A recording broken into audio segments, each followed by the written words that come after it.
I see the sun waking up the morning, reviving dreams. I feel the wind on my back with promise, reminding me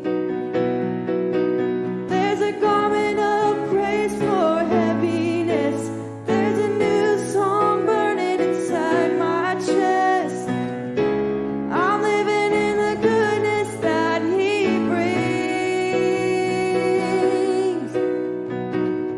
Get your hopes up, lift your head up, let your faith arise. Get your hopes up, our God is for us, He's brought us back to life.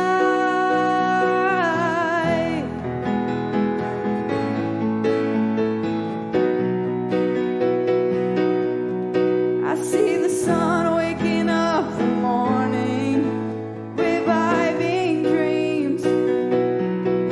I feel the wind on my back with promise, reminding me there's a garment of praise for heaviness. There's a new song burning inside my chest. I'm living in the goodness that He brings. Get your hopes up, lift your head up, let your faith arise. Get your hopes up, our God is for us, He's brought us back to life. Get your hopes up, lift your head up, let your faith arise. Get your hopes up, our God is for us, He's brought us back to life.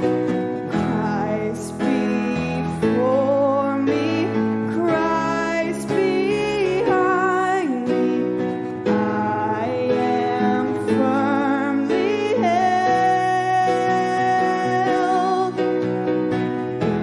in His mercy never ending. I'll remind myself, oh, Christ before me, Christ behind me, I am firmly held in His mercy never ending. I'll remind myself. Get your hopes up, lift your head up, let your faith arise. Get your hopes up, our God is for us, He's brought us back to life. Get your hopes up, lift your head up, let your faith arise. Get your hopes up, our God is for us, He's brought us back to life.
could imagine so great a mercy? What heart could fathom such boundless grace? The God of ages stepped down from glory to wear my sin and bear my shame. The cross has spoken, I am forgiven. The King of Kings calls me his own. Beautiful Savior, I'm yours forever. Jesus Christ, my living hope. Oh, hallelujah, praise the one who set me free. Hallelujah, death has lost its grip on me. You have broken every chain. There's salvation in your name, Jesus Christ, my living hope. Oh, hallelujah, praise the one who set me free. Hallelujah, death has lost its grip on me. You have broken every chain. There's salvation in your name, Jesus Christ, my living hope.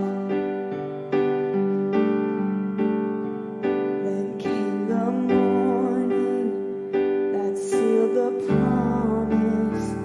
Your buried body began to breathe. Out of the silence, the roaring lion declared the grave has no claim on me.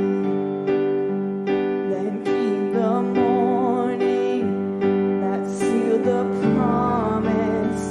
Your buried body began to breathe. Out of the silence, the roaring lion declared the grave has no claim on me. Oh, Jesus, yours is the victory.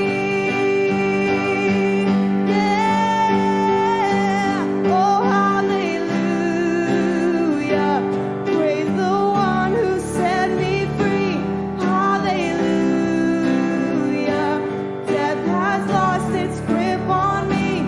You have broken every chain. There's salvation in your name, Jesus Christ, my living hope.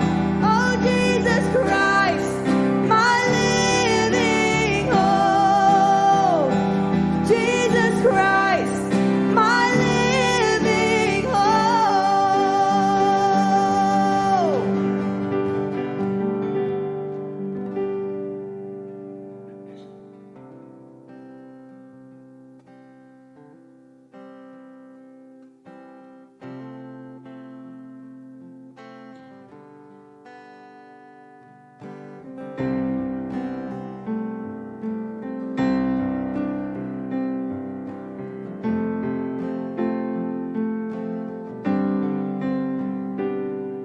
How lovely is your dwelling place, O Lord Almighty. For my soul longs and even faints for you. For here my heart is satisfied within your presence. I sing beneath the shadow of your wings. Better is one day in your courts. Better is one day in your house. Better is one day in your courts. Thousands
courts than thousands elsewhere. Better is one day in your courts. Better is one day in your house. Better is one day in your courts than thousands elsewhere. Better is one day in your courts. Better is one day in your house. Better is one day in your courts than thousands elsewhere. My heart and flesh cry out for you, the living God. Your spirit's water to my soul. I've tasted and I've seen. Come once again to me. I will draw near to you. I will draw near to you. Better is one day in your courts. Better is one day in your house. Better is one day in your courts. Thousands elsewhere. Better is one day in your courts. Better is one day in your house. Better is one day in your courts. Thousands elsewhere. Better is one day. Better is one day. Better is one day. Thousands elsewhere. Better is one day. Better is one day. Better is one day. Thousands elsewhere. Better is one day. Better is one day. Better is one day. Thousands elsewhere. Better is one day. Better is one day. Thousands elsewhere.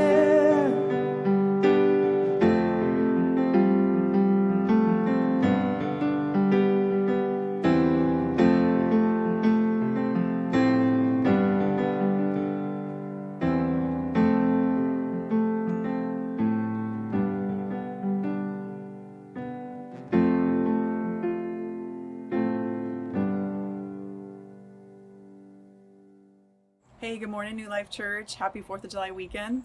We're really glad that you guys are tuning in this morning. We probably have some watch parties going on. Hey guys, from our community groups, as well as community groups throughout the week. If you have not signed up for one, they are still open. We encourage you to participate and get connected in the smaller groups that way. You will be encouraged, you'll get prayer, you'll get relationship, all that great stuff that's happening in those groups. This morning, we have a real treat for us. Back in March, we aired a video by Erwin McManus. He was speaking at a Bethel church conference, and we thought it merited showing. I believe we aired it March 15th, and it was on joy through trials. And give us this day our daily bread and the provision of God daily. If you didn't get a chance to watch that video, I encourage you to go back and watch that. But today we were going to then show another video of another message that he gave at that same conference. But we weren't able to because the virus hit and we weren't sure how to make that work. But we figured it out. And this morning we're going to share that second video with you guys. And it's about the spaces between us. There's going to be a two-part message, so we're going to kind of dive into the first space this morning, and then next week, hopefully, Lord willing, we'll share, or sometime in the near future, share the next two spaces. I just love Erwin McManus because he just has a unique way of sharing the gospel, challenging you and making you laugh all at the same time. He's a great storyteller, and so I hope that you are encouraged this morning around your kitchen tables or coffee tables in your living room as you watch today. And so enjoy, and we will catch up at the end of this video.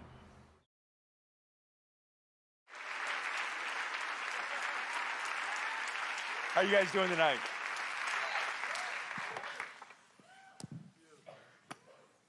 It's so much fun to be here with you. And we had lunch today. We had homemade pizzas. That was incredible. Yeah, just so many trees, I don't know how to feel. And, I drove here during your rush hour Friday night traffic, and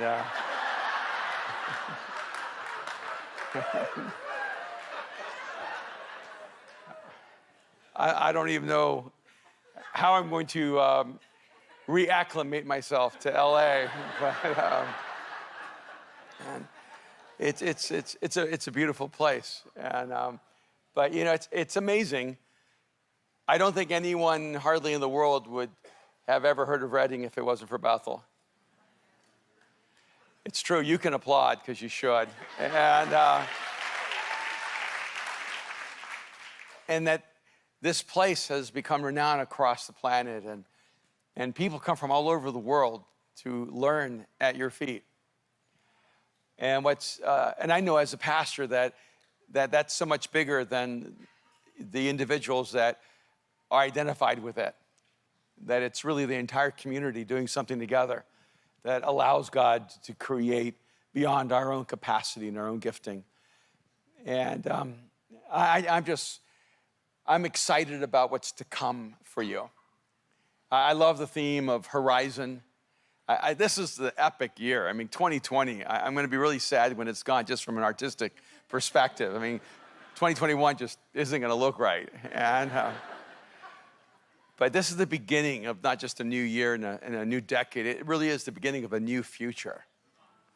And that's, for me, what is so exciting. I can't wait for the things to come. And what I just kept going through in my mind is I want to talk to you about some things I talk to our community all the time. And you probably have those passages you go back to over and over again. And they are the frameworks from which you create and you understand yourself as a community. And there was that kind of intentionality for Mosaic when I began birthing that community in my imagination and in my heart before it ever existed as a reality.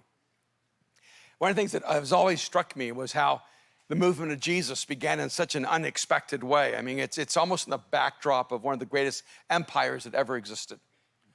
And you have this empire that we know as the Roman Empire, and it seems almost undefeatable. And it's so interesting to me that God would allow this nascent, fragile movement that we know as Christianity to begin in that context. I was writing one of my books, and my editor wanted to change a word because he didn't like the word. And because I wrote that Jesus was born in slavery, and he said, no, he wasn't born in slavery. And I said, yes, he was. And then he goes, no, you need to change the word. And I said, no, you see, it's my book. And you're the editor, I'm the writer. Let's just remember the relationship. And you see, the reason we don't see Jesus born in slavery is because we see Jesus as the one who lived fully free. But Israel had been conquered by Rome. They were under Roman oppression. They did not have the freedom to choose their life. They lived with this longing to be set free. And it's hard for us to see the slavery under which Jesus lived and through which the Bible is written, by the way. The Bible that shapes us is written by an endless journey of slaves. And we forget that because, you see, Moses was born in slavery. And Daniel lived in slavery. And Joseph lived in slavery. And so oftentimes when we read the scriptures, we forget the actual context because we read about people who lived fully free. And it's a wonderful reminder to me that no matter what we're facing, no matter what we're going through, that nothing can stop you from living fully free. No matter what else is happening in the world around you. That freedom is not simply something that you have from the outside in, but something that happens from the inside out. And so early on in this movement, we see the handful of unprepared followers of Jesus. I think it's so funny how hard we work to train leaders and how little Jesus did. He took 3 years to train 12 people almost none of us would choose, but most of us are actually them.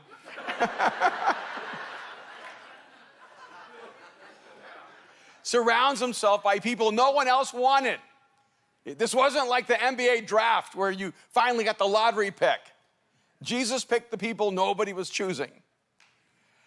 And out of this, the greatest movement that has ever been recorded in human history exists, whether you believe in God or not. Whether you believe Jesus is who he claims to be or not. It is undeniable that Jesus was the catalyst of the greatest human movement that has ever happened. And then there's this guy named Paul, which I particularly like. And historians say that Jesus was the essence of Christianity, but Paul was the catalyzer of Christianity. In many ways, they would see him as the founder of Christianity. And here's a man that didn't actually get to walk with Jesus when Jesus walked on this earth. And so as you watch Paul move through, and I'm trying to lead us to a particular place, because Paul has a moment in his life that a lot of theologians and historians consider his greatest moment of failure. But it was actually his greatest moment of risk and success. Because in Acts chapter 17, Paul goes to a city that was unprepared for the message of Jesus. Have you ever talked to someone who was just already ready? Isn't it fun to talk to someone about God who's already ready? It's just easier. But have you ever talked to someone who just wasn't ready at all? And they were not only not ready, they did not want you to be in a conversation with them. When Peter preaches in Jerusalem, everyone was ready. 3,000 men responded to the message of Jesus and were baptized in one day. And that becomes the standard. Why? Because we love numbers. We do. You go, that's God working. That's God working because 3,000 men and who knows how many women and how many children responded to the message of Jesus in one day. And it says, and they were being added to every single day. And we always want that kind of activity of the Holy Spirit. That's how we want God to work. But there are very few of us that actually look at Acts 17 and go, oh, I would like for God to choose me not to preach in Jerusalem to thousands of Jews who have been searching for the Messiah, who came back for the festival of Pentecost, who would absolutely migrate their lives just to connect to God, and then get to preach the final message of a long sermon that's been going on for generations, and then seeing the result of that and letting everybody know how awesome I am. But if God said to you, I do not want you specifically to stand in the place where 3,000 come to Jesus in one day. I want you to be the person who brings just 2 identifiable people to Jesus. But they're so far away from God that no one in the world would ever think they could come to know me except by how I place you into the space of their life. There are certain names that you can kind of find in Christianity. A lot of Calebs. Any Calebs here? Any Joshuas? There's a whole era of Joshuas and Calebs, right, in the church. If you go to Latin America, everybody's Jesus. Right? Jesus, or everyone is Joshua, Jose, or everyone's Mary, Maria, or Martha. So you have basic names, and those are the Bible names. And there's certain names that Christianity picked up along the way, like Philip. There are Philips and Andrews, a lot of Matthews, there are Marks, a lot of Johns. I don't mean that as an occupation, but I mean as a name. There are a lot of people who have the name John. In fact, there are Johnsons, last names. It's just a good name. It's a good Bible name. And then occasionally, if you have a little color, your name might be Moses. Right? There's certain names that we pick on, Samuel, but it's odd to me. There are certain biblical names that just don't catch on. I mean, I understand why with some of them. Jezebel is actually a biblical name. It's in the Bible, right? But I'm pretty sure there's nobody here named Jezebel. And no one's like, is it on your list? Baby names? Jezzy? JB? Right? You know? No. It's not. No one's going to name the kid Jezebel. Very few are going to pick Ahab. And I'm kind of sure no one's going to go with Judas. I'm just thinking you might go with Jude, which is okay. But don't go us. Because if you name your kid Judas and you go to church, they're going to think you hate them all their lives. Our son's name is Aaron. I wanted to name him Noah, but my wife said no. So his name is Aaron. But there's a name in the Bible that no one ever uses, or at least in the common experience in the Western world. No one names their kid Dionysus. But the name Dionysus and Damaris, by the way, are both in the Bible. Oh, there's a Damaris. That's good. But it's funny how they're Damarises, but they're just no Dionysus. Unless you're from Greece. But see, Dionysus is the name of the Greek god of drunkenness. So a lot of people have adopted that name, even though they're not called it. But what if God did not call you only to reach the Matthews and the Marks and the Marthas and the Marys? And God is trying to call you to open up your life to the Dionysuses and the Damarises of the world. For 30 years, I've been in Los Angeles virtually, and out of our time there, this community called Mosaic has emerged, and there's been a lot of misunderstanding about Mosaic over the years. It's amazing to me. And in fact, one of the funniest stories I was ever told was by a movie producer who was a Christian who came from Australia, from a church I will not name. They're in Sydney. And it was before they had a campus in LA. And too many clues. And he said, hey, I need to find a church in LA to go to. And he told me this. They said, go to Mosaic. And he said, I told them, Mosaic's not a Christian church, it's a cult. And they asked him, why do you think Mosaic is a cult? And he said, because every atheist and agnostic I know goes to Mosaic. So you know how you know you're not a cult? You don't reach anyone. See, what happened was he was used to walking into a church and sitting next to John and Mark and sitting next to Andrew and Martha and Mary. And so he didn't know how to process the experience of walking into a community of faith full of people who are like Dionysus. This is what happened in Acts chapter 17. And I love this passage because it for me, expresses so much of what I think our intention is, and I want to challenge you even. I believe Eric invited me here to maybe share some of my own thoughts about where the church should go. And this is where I think you should go. And then you can fix it later. In Acts 17, beginning of verse 16, it says this. While Paul was waiting for them in Athens, he was greatly distressed to see that the city was full of idols. I just want to pause there for a second, because we see Paul do so many amazing things, but sometimes it's just good to get behind the curtain of someone's soul and to know why they do what they do.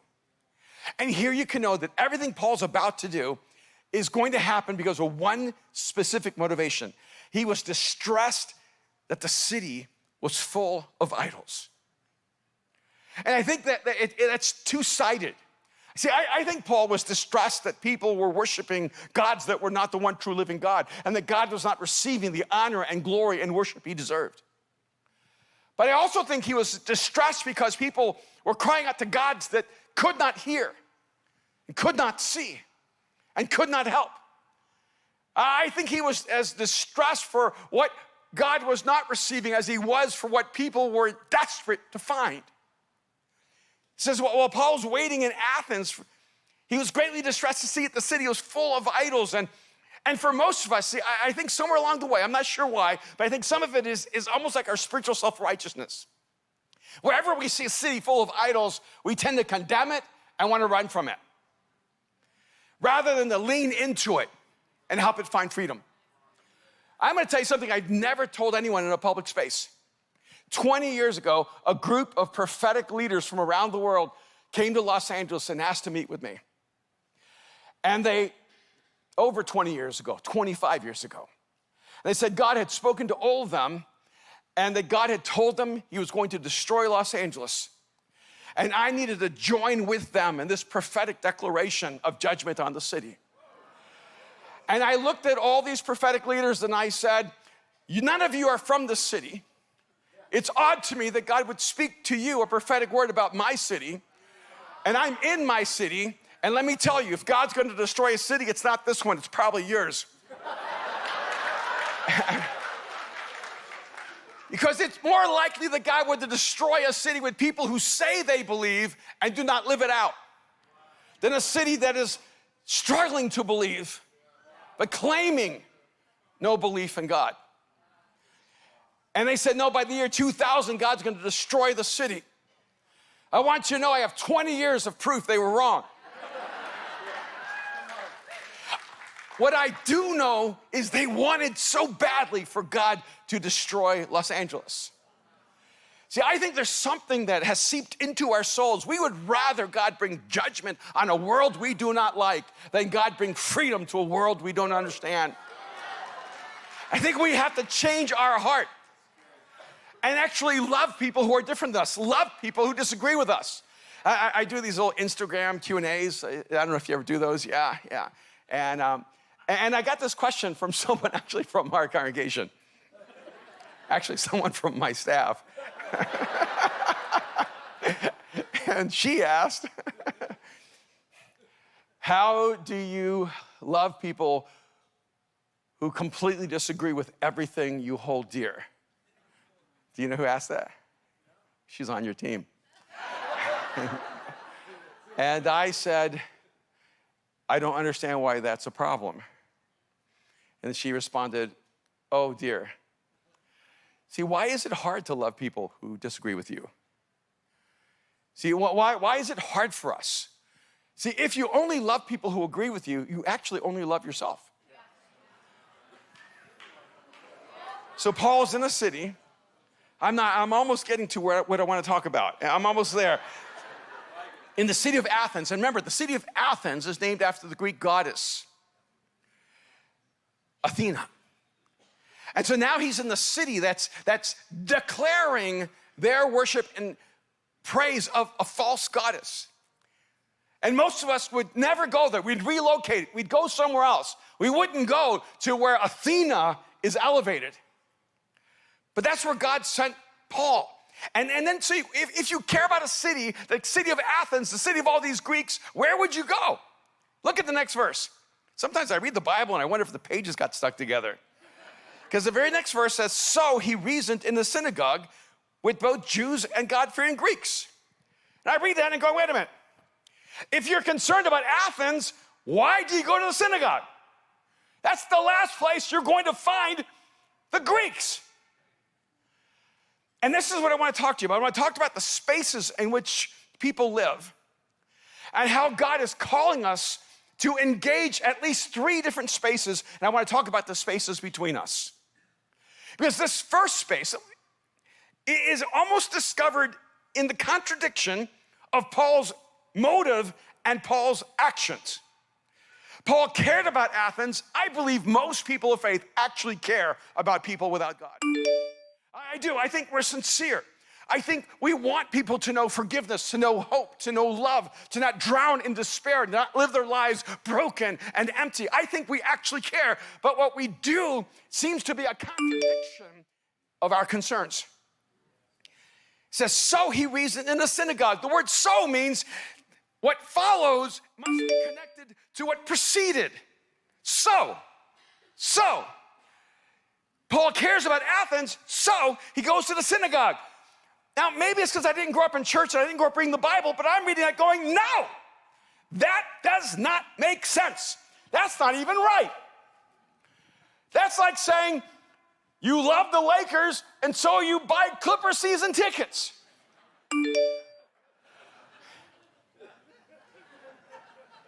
If he cares about Athens, don't go to the synagogue. Why would Paul go to the synagogue if he was distressed about the city of Athens? Let me tell you why.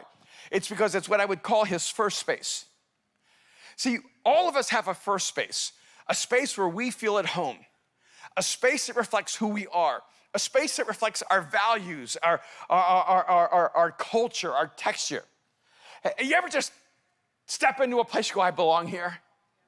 That's your first space. And Bethel has created one of the world's most famous first spaces, where the church becomes a home for those who believe. But the challenge sometimes, though, is that we actually pretend we're reaching the world when we're coming together in our space. And we create a space where, well, people without God don't really feel invited or comfortable in our space. You ever been to someone's house and you knew that they didn't really want you?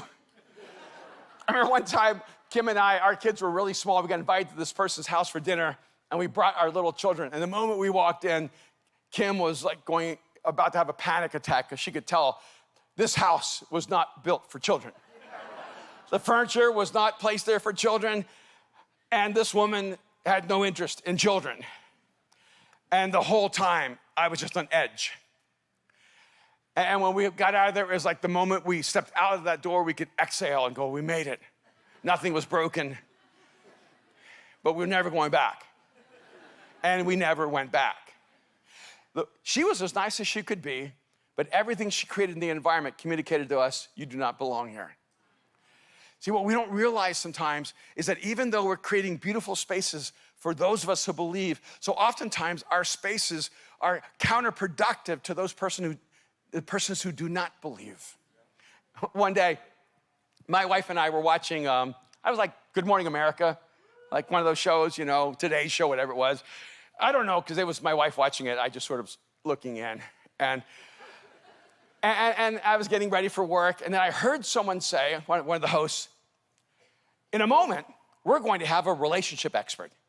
So hang on after the commercial, because we're going to talk about relationships. And I thought, that'd be good.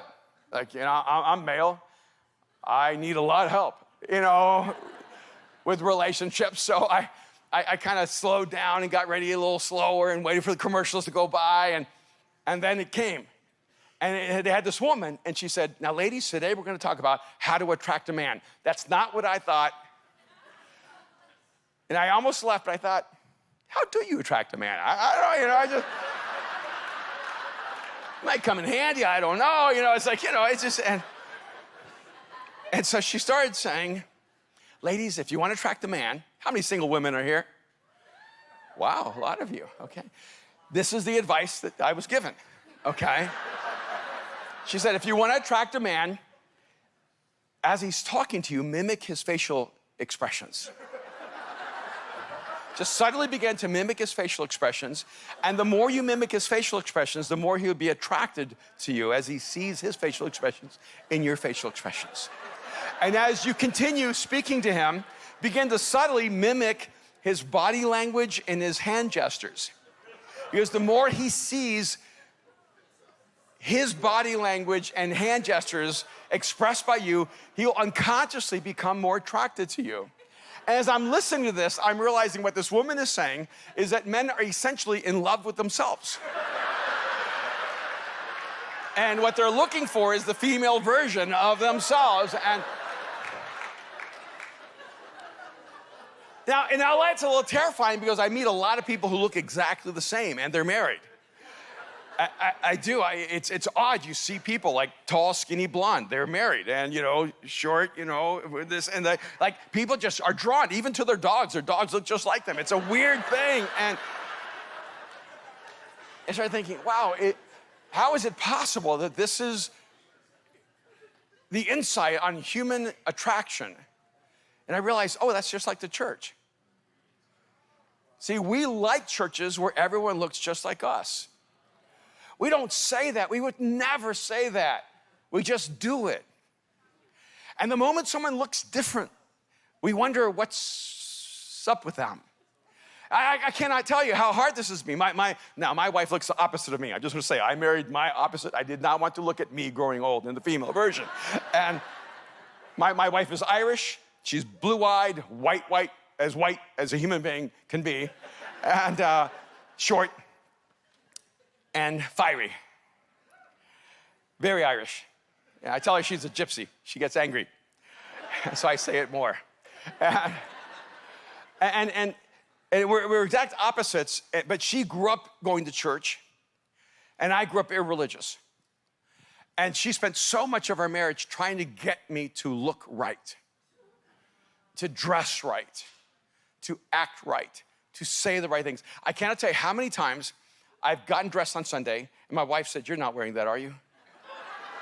I go, No, I'm just wearing this to the car. And I have my change of clothes in the car that I'm gonna wear in public.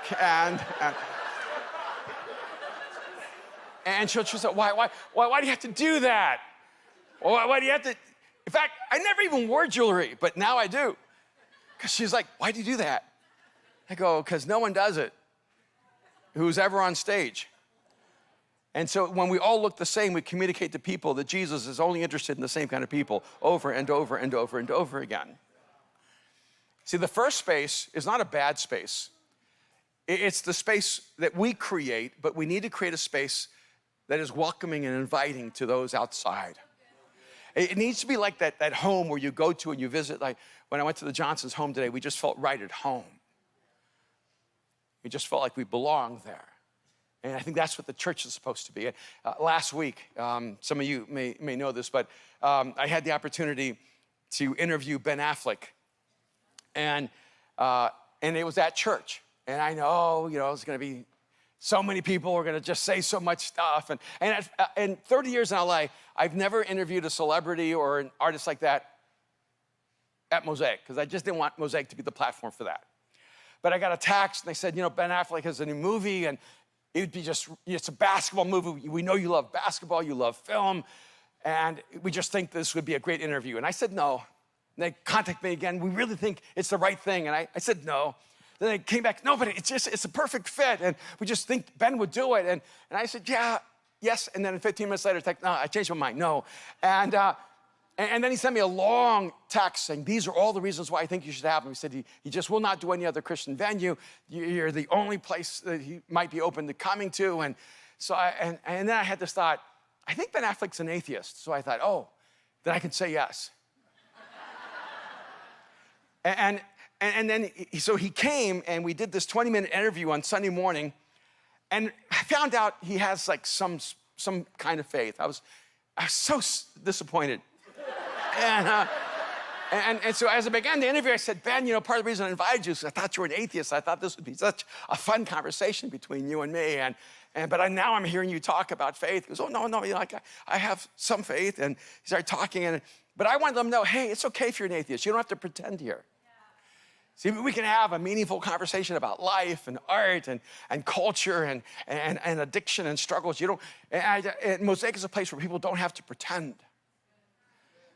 And they can just come and be themselves. And I was sharing last night about how we tried to buy this $20 million property and we failed. And we were only like $20 million short. And I have this one person who just won't give up on it. She said, "Look, I'm going to find someone who wants to buy this building and keep us there." And so a couple of months ago, she brings this person who does not know Jesus, who does not go to our church, but he loves historic buildings. And he's just shameless. He's right there. He goes, he has enough money to buy this building and to keep Mosaic here. And I've been talking to him. You know why she won't give up? Because the first day I met her a couple of years ago, I walked to the middle auditorium, and I said, "Hi, my name's Erwin." She said, "Hi, my name's Amanda, and I'm an atheist." I don't know why atheists introduce themselves like that to me, but they do. They're always like right away. And I just go, "Hi, I'm Erwin, I'm a Latino." There we go. And so her first conversation with me is, "I'm Amanda, I'm an atheist." And I looked at her and I said, "Amanda, very soon, probably in the next few weeks, you're going to have a life-changing encounter with the creator of the universe, and he's going to tell you his name is Jesus. Would you come find me when you hear that voice?" And she goes, "Okay." And she did. And she followed Jesus. She's been baptized. And she's so involved. She goes, "This is where I met God. This is where I walked in an atheist, and I walked out knowing the God who created me. I can't give up on the building." See, we want that kind of first space where people have a memory of where they came in, and they were just aghast, but they felt loved and accepted. And so we just started saying a long time ago, look, you don't have to agree with us to be with us. You don't have to believe to belong. We just created all these catchphrases. And I remember one time just sitting with this guy. He was standing in the corner over there and outside the door. And I said, let's come on in. And he goes, well, I'm an atheist. And I said, so what, you think you're the only unique atheist in this room? I said, you're just not that special. And I said, there are so many atheists in here. He goes, you mean it's okay to be an atheist and be a part of Mosaic? I said, yeah. See, because if there's no God, we can't hurt you. We're just going to inspire you like crazy, all right? But if there is a God, boom, something's going to happen. And, there's nothing you can do about it, right? And because if you're in a place where God is rich and alive, I don't have to argue with you or try to convince you. And it's just like cooking a great steak. Don't write me a description of the steak. Just light it up and let the aroma call me over. So he reasoned in a synagogue with Jews and God-fearing Greeks. And he went there because that's who he knew. That's what he knew. That's the world he was in. But it was the wrong world. And here's the thing. He could do the best job in that synagogue and have no impact on Athens. And I feel like your future is that you have been an incredible movement of God's presence and power and the manifestation of the reality of God's transcendence. But where are you going to go from here? What are you going to do with this? Did God create this so that you could have a place where you could just experience him more? Or did he create this so that you would be alive so the world would come and experience that life? Because you have to be careful because you don't want the church to be a jacuzzi that just massages your faith. And you want it to become a well of living water where others can come and drink. Hey, so wasn't that a great message that we just heard? I hope there were some great takeaways for you. I know there were some great ones for me when he talked about freedom that comes from within, as well as opportunities that we may have even had this weekend with family and friends to not necessarily agree on everything. There's lots to disagree about right now in our world. So I just feel like it was a very timely message for us to learn what it means to love others who don't see things that way I do or think the way I do, and yet Jesus gives us the ability to have joy and freedom in spite of that, and we don't have to try to change or fix anything. We just get to be with him, and that's a great thing. So next week we're going to show part 2. He's going to challenge us some more with some different spaces that go outside the context of the church building or the church construction, and so we're just excited to see what he's going to say about that, and I hope you'll tune in with us. Again, I just want to close in prayer this morning before we go, and want to say thank you to those of you who have continued to be faithful in your tithes and offerings here at New Life Church. Scott and I so appreciate your willingness and your faithfulness and giving. There are different ways to do that. If you're not sure, give us a call. Also, I hope you're getting connected into your community groups and participating in those and building relationship that way, and maybe talking some of these things out even at the end of the watch party this morning where some of the community groups are meeting up. Great time to just dialogue about the people that are in your life and maybe the areas where you need to branch out a little bit more. So thank you, Jesus, for the freedom that you have given us through your son, Jesus. We are so thankful for that today. God, that we have freedom not only as a country, but in our relationship with you. And we are humbled and we are so thankful today for that. I just pray a blessing and speak a blessing over each person as they go about their week, the rest of their weekend, with their family and friends, celebrating this great holiday that we have. Lord, I just thank you for your goodness in our lives, and I just speak blessing over every home that is participating and watching, no matter where you are. In Jesus' name, amen. See you guys. Have a great week.